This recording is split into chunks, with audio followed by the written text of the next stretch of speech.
오늘 우리에게 주신 하나님의 말씀은 출애굽기 20장 17절의 말씀입니다. 출애굽기 20장 17절의 말씀입니다. 제가 가진 성경 제 구약 성경 113쪽 그리고 112쪽 같이 걸쳐 있습니다. 출애굽기 20장 17절의 말씀입니다. 한 목소리로 함께 읽겠습니다. 시작. 내 이웃의 집을 탐내지 말라. 내 이웃의 아내나 그의 남종이나 그의 여종이나 그의 소나 그의 낙이나 무릇 내 이웃의 소유를 탐내지 말라. 아멘. 그리스도 안에 사랑하는 성도 여러분, 십계명 11번째 시간, 마지막 시간입니다. 오늘 우리는 십계명의 마지막 봉우리에 섰습니다. 제 십계명 앞에 섰습니다. 십계명 마지막 10번째 말씀은 이렇게 시작합니다. 내 이웃의 집을 탐내지 말라. 여러분, 이 계명은 앞서 우리가 살펴보았던 9가지의 계명들과는 근본적으로 위치가 좀 다른 위치에 있습니다. 앞에 화면을 한번 보시면서 설명을 해보면요. 자, 제1계명부터 제9계명까지가 살인, 간음, 도둑질, 거짓 증거와 같이 겉으로 드러나는 겁니다. 겉으로 드러나는 행동, 그리고 말들, 이런 것들을 다루었다면 제10계명은 빙산의 일각이죠.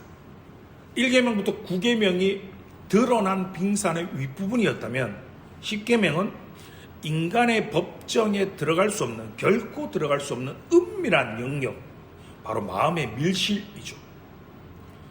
빙산에 숨겨진, 물에 잠기어서 보이지 않는 그런 부분이라는 겁니다. 오늘 우리가 살아가는 시대를, 저와 여러분이 살아가는 이 시대는 탐심을 이렇게 표현합니다. 야망이다, 비전이다. 탐심이 뭔가를 이루고자 하는 성취 동기가 있어야지 발전하지 않느냐라는 이름으로 탐심을 미화합니다.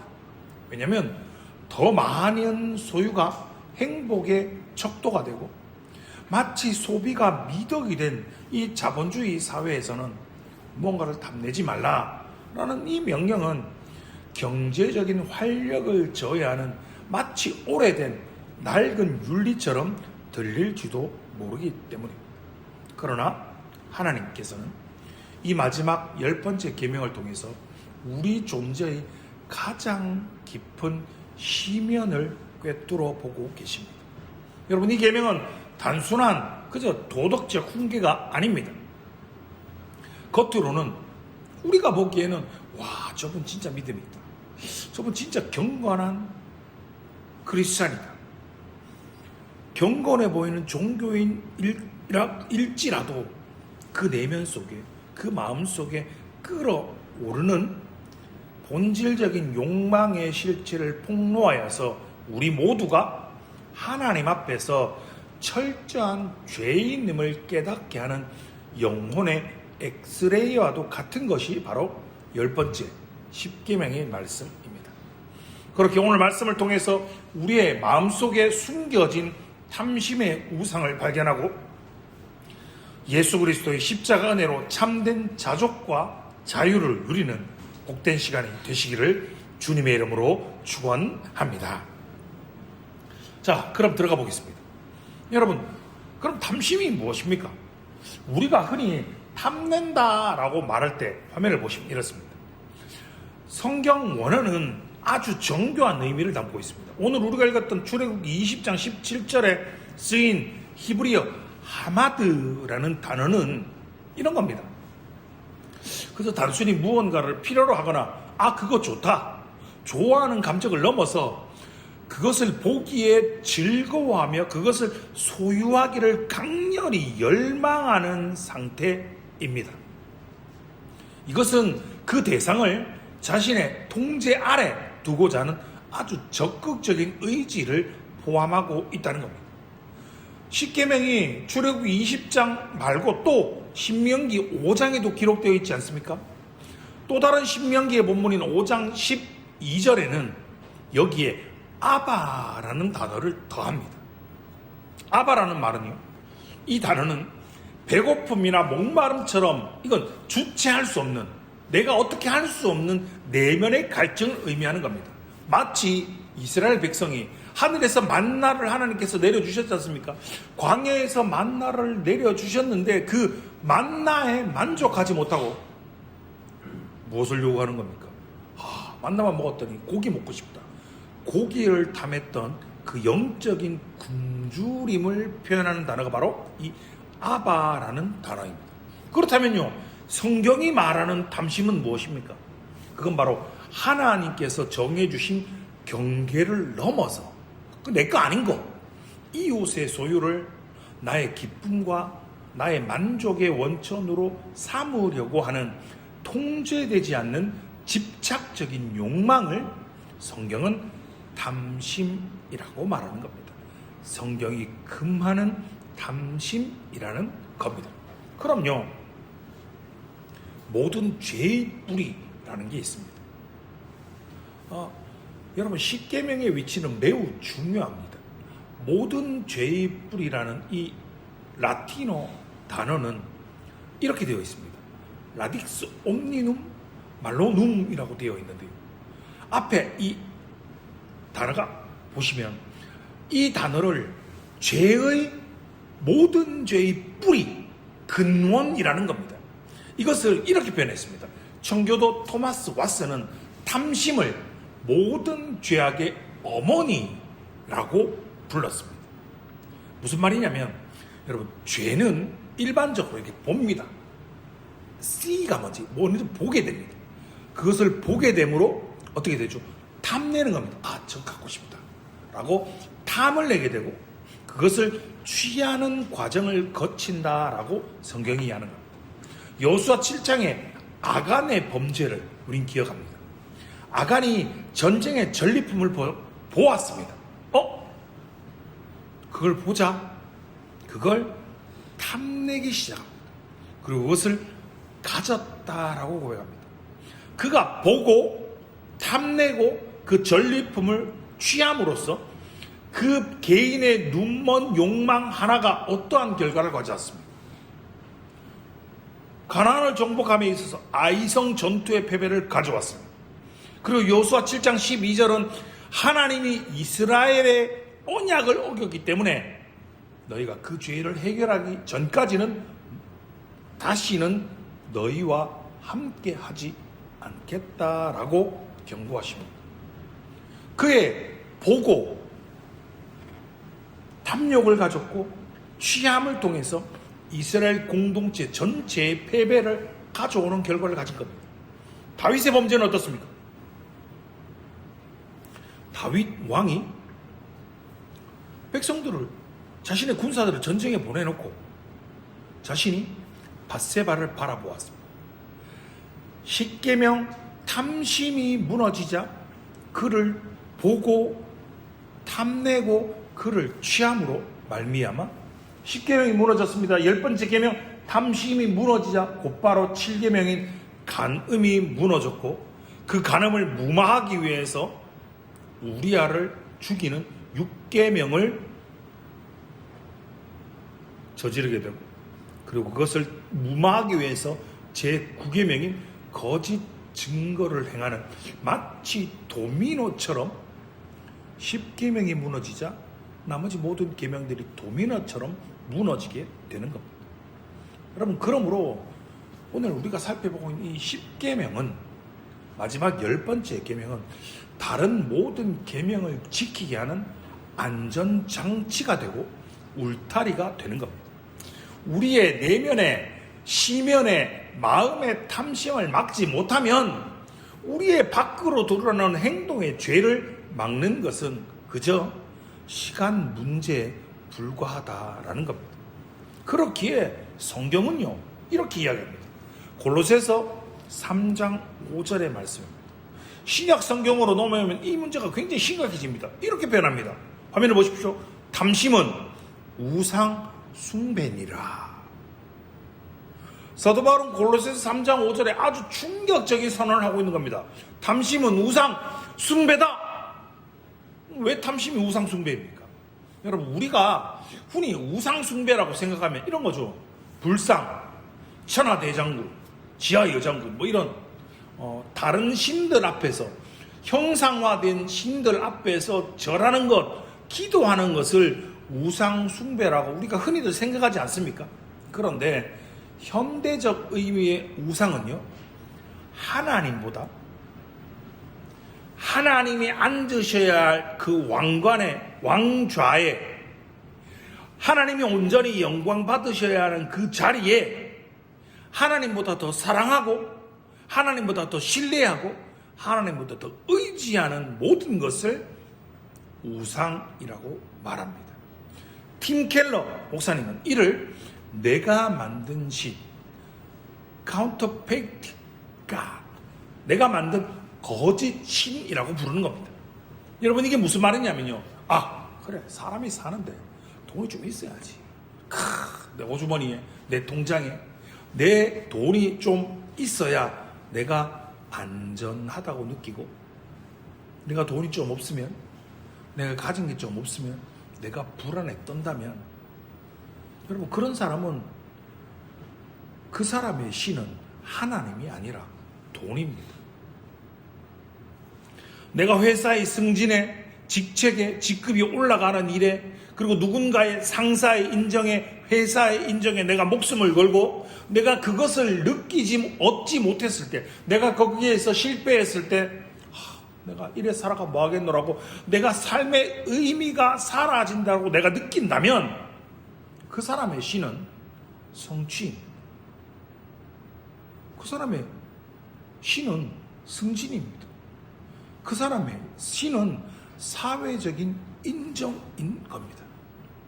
이와 같이 탐심은 하나님이 앉으셔야만, 하나님만이 앉으셔야 할 우리의 인생의 마음의 보좌에 셀프 자아, 나를, 그리고 혹은 또 다른 무언가를, 물질을 앉히는 내면의 반역이 바로 탐심이라는 겁니다.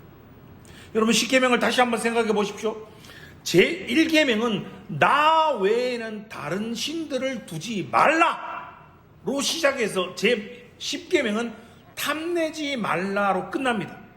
마틴 루터는 이 구조가 저와 여러분의 신앙의 시작 그리고 완성을 보여준다라고 했습니다. 결국 10계명 마지막 10번째 계명의 이 탐심의 문제는 우리의 윤리의 문제가 아니라 우상을, 다른 신들을 섬기지 말라, 나 외에 다른 신을 두지 말라로 시작해서 마지막에 하나님을 하나님의 보좌에, 하나님의 자리에 앉혀두는 예배의 문제라는 것입니다. 여러분, 한번 생각해 보십시오. 나는 무엇을 궁극적으로 갈망하고 예배하고 있는가를 다시 한번 돌아보십시오. 이 10계명은, 이 10번째 계명은 우리에게 이런 질문을 던지고 있는 겁니다. 너는 지금 무엇을 궁극적으로 갈망하고 있는가? 너는 지금 무엇을 예배하고 있는가라고 말입니다. 여러분, 저와 여러분의 살아가는 이 시대를, 이 한국 사회를 한번 보십시오. 끊임없이 상대적인 박탈감과 불신앙의 한국 사회를 한번 보십시오. 얼마나 많은 표현들이 있습니까? 수저계급론이 있죠. 부동산 영끌이 있고요. SNS의 상대적인 박탈감 등은 현대판 탐심의 현 주소를 보여주고 있습니다. 프랑스의 인류학자이자 사상가인 르네 지나르는 이것을 모방 욕망이라는 이론으로 설명하고 제시했습니다. 욕망은 타인을 모방한다 입니다. 이 말이 무슨 말이냐면, 인간은 욕망을 주체가 아니라 대상을 직접적으로 원해서 발생하는 것이 아니다라는 겁니다. 이 말은 무슨 말이냐면, 욕망은 언제나 중개자 혹은 모델을 통해서 형성된다라는 겁니다. 아주 쉽게 이런 예를 들 수 있습니다. 여러분, 한 번쯤 보셨을 겁니다. 여러 어린아이들이 장난감이 가득한 방에 있어서 꼭 저기 구석에 있는 아무도 손대지 않았던 장난감을 어느 친구가 잡자마자 아니야 그거 내 거야 그거 내가 가지고 놀려고 했어 라고 꼭 더 거들떠보지도 않았는데 누군가가 그걸 가지고 있으려고 하면 가지고 놀려 하면 그거 내 거야 그건 내가 할 거야 라고 자기가 차지하려고 싸우는 이러한 현상은 모방 욕망의 전형적인 예라고 설명을 합니다. 그 사물 자체가 중요한 것이 아니라 그 사물을 내 것으로 소유하고 내가 통제하려고 하는 누군가가 그것을 가지고 누군가가 그것을 통제하는 모습을 보고 그것에 내 욕망을 투영한다라는 겁니다. 진화론은 이를 통해서 제10계명의 구조를 새롭게 조명합니다. 내 이웃의 집을 탐내지 말라라는 명령에서 중요한 것은 그의 집, 그가 살고 있는 아파트, 그가 살고 있는 집, 그리고 그의 아내, 그의 소, 나귀, 대상, 그가 가지고 있는 그 어떠한 물질적인 것이 아니라 그 소유주인 바로 이웃입니다. 어린아이의 예를 다시 한번 기억해 보십시오. 이웃이 내가 가지지 못한 그것을 소유하고 있기 때문에 그가 가진 것을 나도 욕망하게 되는 이 메커니즘이 바로 탐심의 본질이라는 겁니다. 장난감이 가득한 방에 아이들의 모습을 다시 한번 떠올려 보십시오. 아무도 거들떠보지 않았던 장난감을 한 아이가 집어드는 순간 서로 다른 아이들도 그거 내 거야 내가 가지고 놀 거야 라고 막 싸우지 않습니까? 아이들이 진짜 원하는 건 그 장난감 자체가 아니라 다른 아이가 그것을 가지고 그것을 소유하고 그것 자체를 욕망하는 대상이 되었기 때문이라는 겁니다. 다시금 우리의 모습으로 돌아오십시다. 각종 SNS를 통해서 페이스북, 인스타그램들을 통해서 보면요, 나 말고 다른 사람들은 편집된 화려한 삶을 삽니다. 좋은 집, 호캉스, 바캉스에, 좋은 차에, 맛있는 거, 좋은 장소에서 정말 멋진 휴가를 보내면서 편집된 화려한 삶들을 사는 것 같아 보이는데 나의 현실의 삶은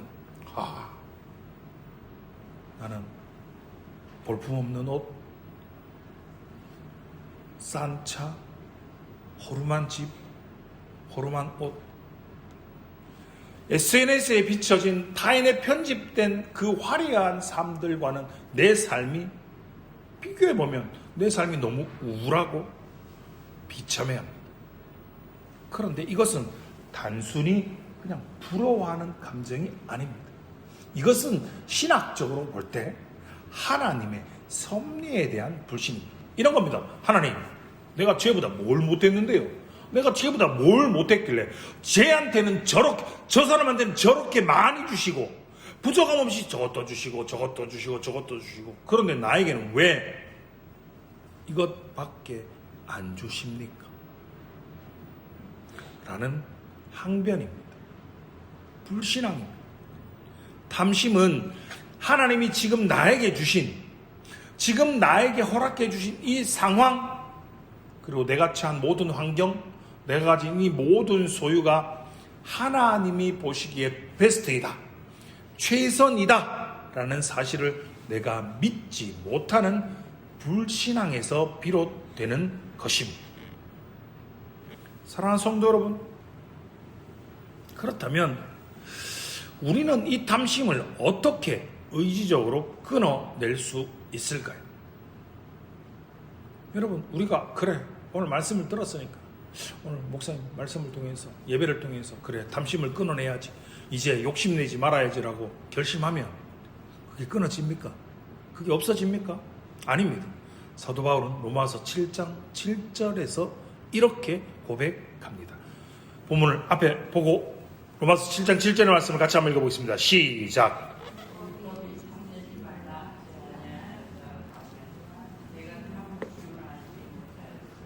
아멘. 이렇게 이야기합니다.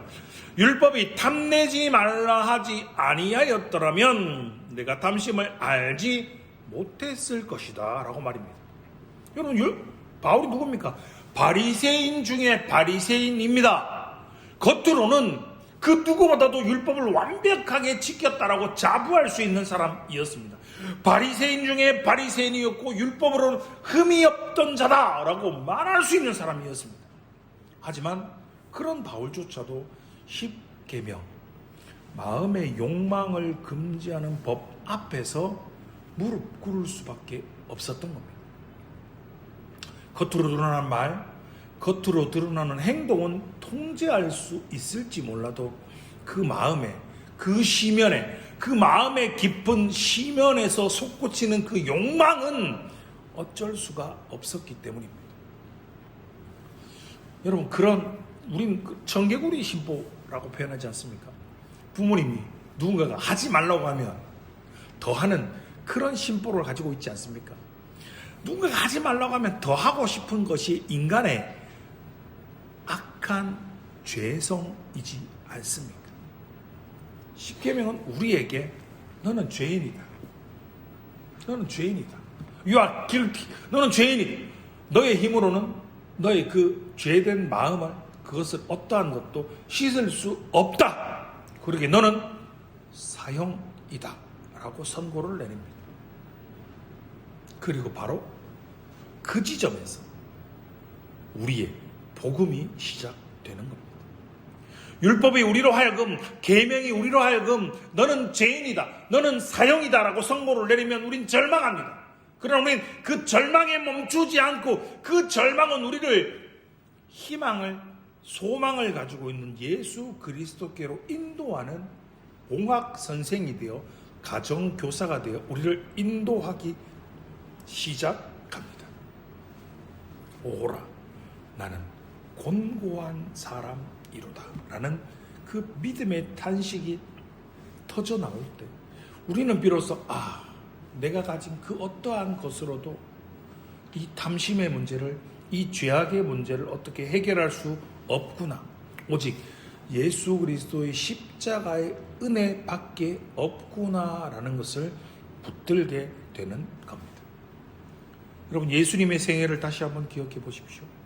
예수님의 생애는요, 제 10계명이 금지하고 있는 자기 확장, 셀프 익스펜션과는 아주 정반대의 개념이지 않습니까? 이걸 케노시스라고 하는데, 비우는 거죠. 자기 비움의 삶이었습니다. 마태복음 8장 20절의 말씀을 보면요, 여우도 굴이 있고 공중에 새도 거처가 있으되 인자는 머리 둘 곳이 없다라고 말씀하신 만큼 예수님은 이 땅의 소유에 대해서 조금도 탐심을 갖고 있지 않으셨습니다. 그런데 에덴 동산에 아담과 하와를 기억해 보십시오. 다 있었습니다. 없는 것이 없었습니다. 모든 것이 다 누릴 수 있는 그들의 것이었습니다. 그런데 뱀이, 사탄이 선악과로 유혹했을 때 아담은 하나님과 같이 되고자 하는 탐심으로 넘어졌습니다. 자기 것 아닌 하나님의 것을 탐하는 탐심으로 넘어졌습니다. 그러나 둘째 아담이신 예수님은 광야에서 마귀가 천하 만국의 영광을 보여주며 절해라, 이건 너의 것이다, 절만하면 이것이 너의 것이다 라고 유혹했을 때 예수님은 세상의 권력과 영광을 주의 말씀으로 단호히 거절하심으로 탐심의 유혹을 이기시는 자기 비움의 역사를, 모습을 우리에게 보여주신 겁니다. 그렇다면 여러분, 구원받은 저와 여러분은 이 탐심의 세상에서 어떻게 살아가야 하겠습니까? 첫 번째, 성경은 이 탐심의 해독제로, 약으로 자족을 제시합니다. 여러분, 자족하면 우리가 먼저 이걸 떠오릅니다. 포기지 뭐. 아닙니다. 자족은 포기가 아니라 능력입니다. 자족은 내가 어떻게 할 수 없으니까 그냥 참지 뭐 라는 체념이 아닙니다. 사도 바울은 빌립보서 4장 13절에 내게 능력 주시는 자 안에서 내가 모든 것을 할 수 있다라고 고백하며 자족을 말하고 있는 겁니다. 자족은 그 어떠한 상황에 휘둘리지 않고 예수 그리스도 한 분만으로 충분하다라는 그리스도 의존적인 만족이 바로 자족인 겁니다. 이것을 토마스 찰머스라는 목사님께서 새로운 애정에 밀어내는 힘이라는 유명한 설교를 남겼습니다. 화면을 보시면 이렇습니다. 이런 컵에 여러분 공기가 차 있지 않습니까? 이 공기를 탐심으로 표현하는 겁니다. 컵 안에 3분의 2의 물이 차 있고 나머지 공간이 공기가 있지 않습니까? 이 공기를 밀어내는 힘은 이 공기를 어떻게 뺄 것인가 묻는 겁니다. 이 공기를 빼는 것은 단순합니다. 어떻게 하면 됩니까? 다른 것으로 채우면 됩니다. 물로 채우는 것처럼 바로 저와 여러분의 인생에 가득 차 있는 탐심을 빼기 위해서 발버둥 치고 애쓸 것이 아니라 탐심을 억지로 버리려고 애쓰는 것이 아니라 우리의 마음을 예수 그리스도의 아름다움과 그분의 사랑으로 그분의 말씀으로 가득 채우게 되면 공기는 탐심은 저절로 빠져나간다라는 겁니다. 더 크고 더 가치 있는 것을 사랑하게 될 때 하찮은 세상의 욕망은 그 탐심은 힘을 잃고 밀려나간다라는 겁니다. 하나님을 아는 지식이 우리의 삶 가운데 풍성해질 때 돈이 주던 명예가 주던 그 쾌락은 마치 배설물처럼 여겨질 것입니다. 사도 바울의 고백처럼 말입니다. 그렇게 우리는 감사의 제단을 쌓아야 합니다. 여러분, 탐심은요, 나에게 없는 것을 묵상할 때, 생각할 때 생기지만 자족은 이미 나에게 주신 것, 이미 나에게 베풀어 주신 것을 묵상할 때 생기는 겁니다. 그리고 비교의 창문을 좀 닫으십시오. SNS는 여러분에게 끊임없는 박탈감을 줍니다.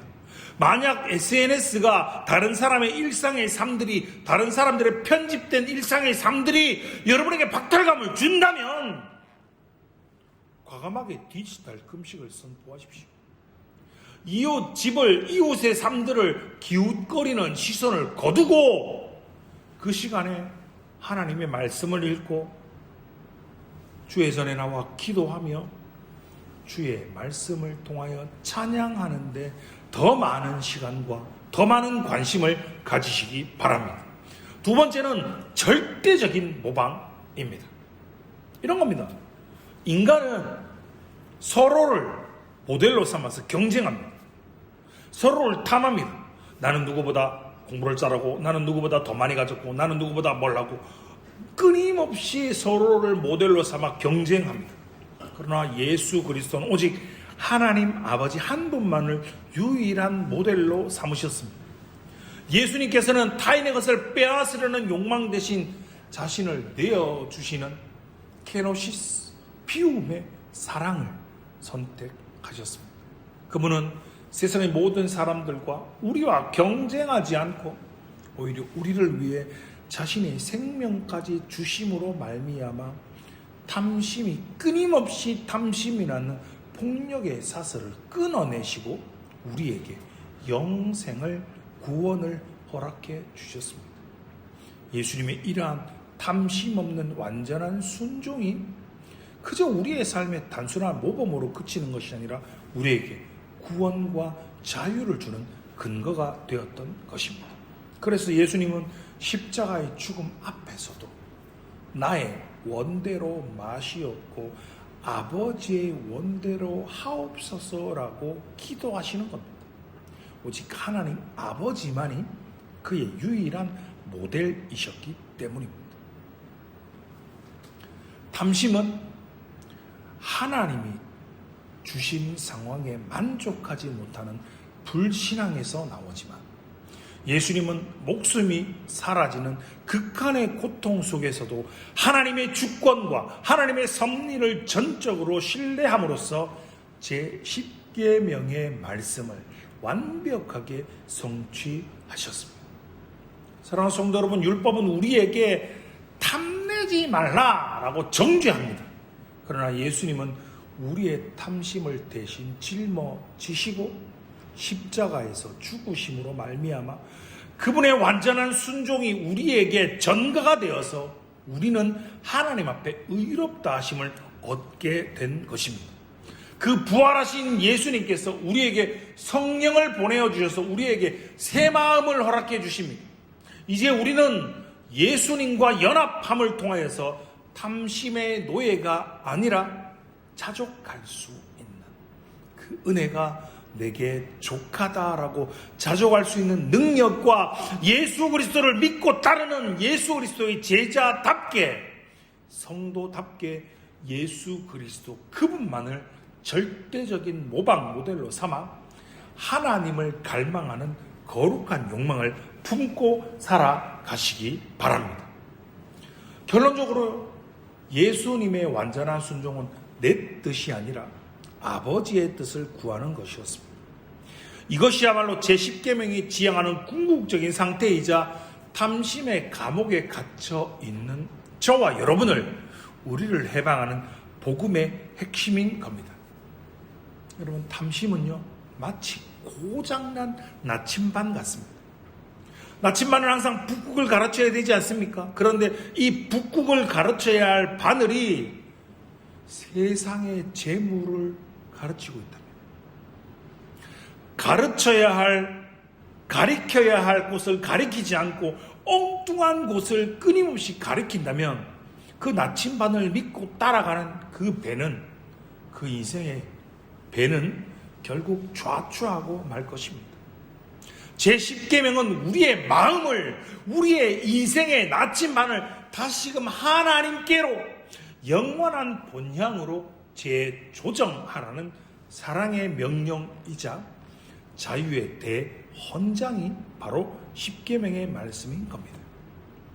사랑하는 성도 여러분, 오늘 이 시간 우리의 마음속에 깊이 자리 잡은 이 탐심의 우상을 십자가 앞에 내려놓으시기 바랍니다.